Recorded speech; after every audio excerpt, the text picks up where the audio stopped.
Because right here, there's always more. You can have everything and still feel an emptiness no one sees. You can smile for the pictures and cry in silence when the lights go out. But what if I told you there's a kind of joy that doesn't depend on circumstances? A joy that survives loss, blossoms in scarcity, and stands strong even in pain? Today you won't hear empty promises.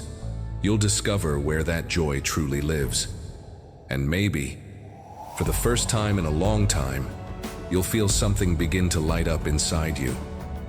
Life teaches us, and sooner or later, that not every smile means happiness, and not all joy makes noise. Sometimes it shows up in a quiet hug, in someone who stays, or even in the moment everything seems to fall apart. But something inside you refuses to give up. That is real joy. And today, I'm not speaking as someone who just read about it in a book, but as someone who saw light persist in the middle of darkness. I want to share a new perspective with you, an invitation to reflect on a kind of joy that doesn't depend on the news, your bank account, or the answer you're still waiting for.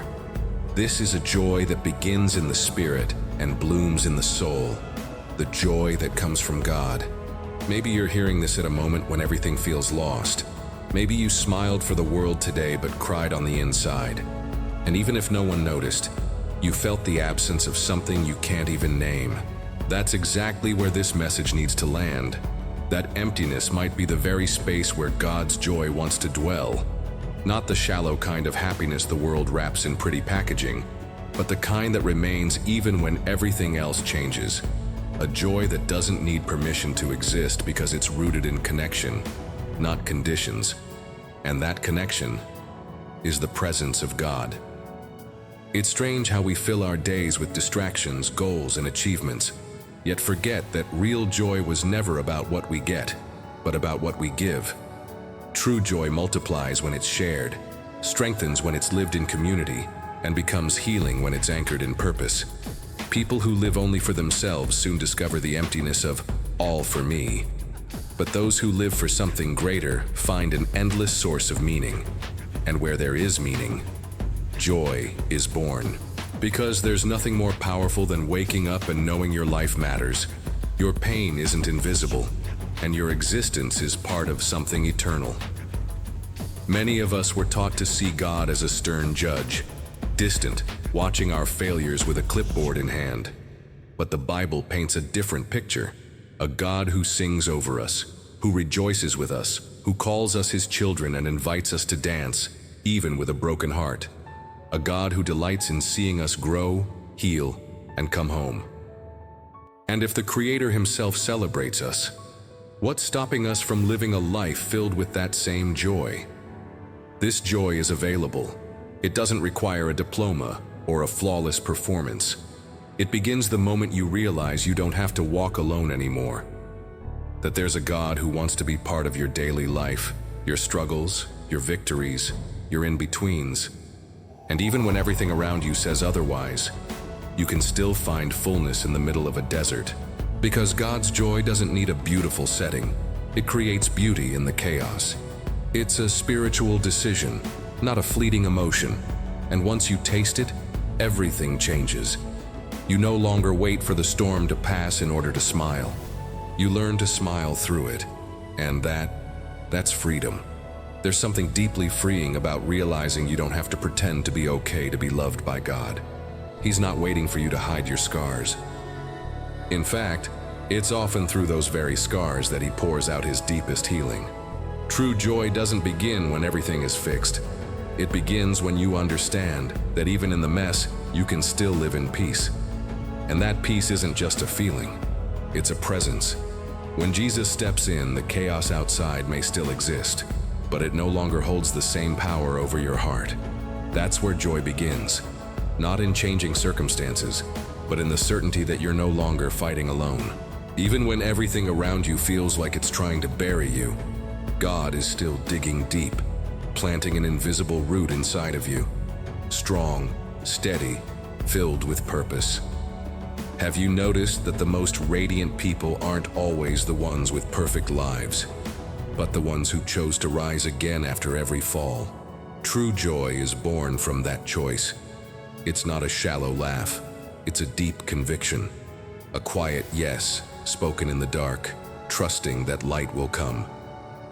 A silent surrender that whispers, God, I don't understand, but I still believe. That sacred space between pain and faith is where joy becomes spiritual resistance. Sometimes we mistake joy for noise, but there's a kind of joy that is quiet, firm like stone. It doesn't need applause or a spotlight. It rises when you no longer rely on others to feel whole. When God's presence becomes enough, even emptiness loses its voice. And that, my friend, is a turning point. Because now you're not chasing approval crumbs anymore. You're living fed by the certainty that God rejoices simply because you exist. And when you understand that, even your hard days begin to look different. Yes, it's possible to cry and still have joy. It's possible to walk through a storm and still stand firm. Because the joy that comes from above isn't built on forecasts. It's built on the rock your life stands on.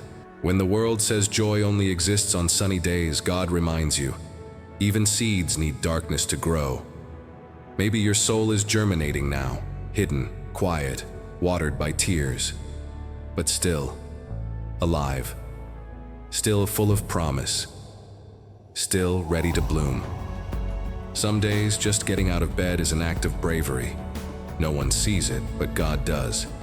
He sees the effort you make to keep going, even when your heart is tired and the promises feel far away.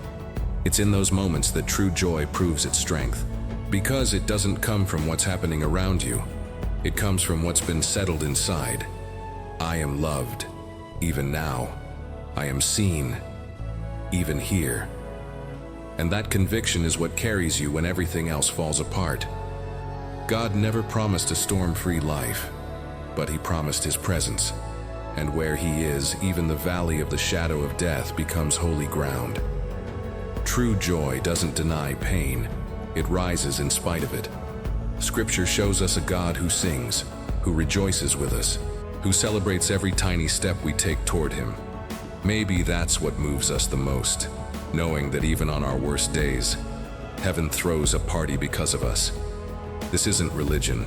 This is relationship. It's the assurance that we don't have to earn love or hide our flaws.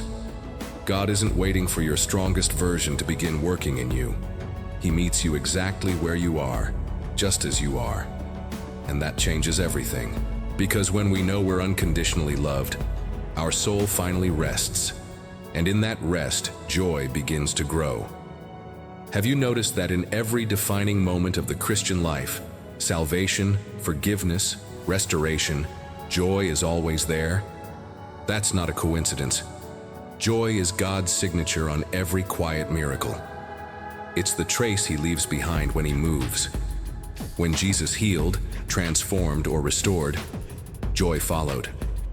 And that same joy is available today, right now. You may not feel it yet, and that's okay. But that doesn't mean it isn't already on its way. Sometimes joy doesn't arrive like a firework. Sometimes it comes like a whisper, quiet, but real. And when you recognize it, you see that even in pain, there is beauty. And even in waiting, there is purpose. The joy that comes from God is a sign of life on the inside. It's not a reaction, it's a posture. And it's born from the certainty that even if everything changes around you, one promise never will. Joy reminds us the story's already written, and in the end, grace wins. It doesn't erase suffering, it transcends it. That's why Paul and Silas could sing in prison. Why so many throughout history lifted their eyes in the midst of persecution, pain, and abandonment. Because they had something inside them the world couldn't take, the joy of knowing who they trusted. There's a difference between rejoicing because of something and rejoicing despite everything. The first depends on what happens around you. The second flows from a deeper place, a place that doesn't dry up when seasons change. Maybe the greatest freedom in the Christian life is realizing that our joy isn't tied to calendars, performance, or applause. It's tied to an empty cross and an open grave. It's anchored in the resurrection of a God who conquered death so we could live more than just to survive. The joy of Christ is not fragile, it's not temporary, and it's not conditional. It is strong, it is eternal. And the most beautiful part, it's for you. In a world that rushes, true joy walks. In a time full of noise, it shows up as presence. And when everything pushes you toward distraction, joy reveals itself in silence. Have you ever noticed how a single peaceful prayer can be more powerful than 1,000 achievements? That's because your soul recognizes its source. We were created to live in rhythm with heaven. And that's why, when everything is out of tune, joy seems to disappear.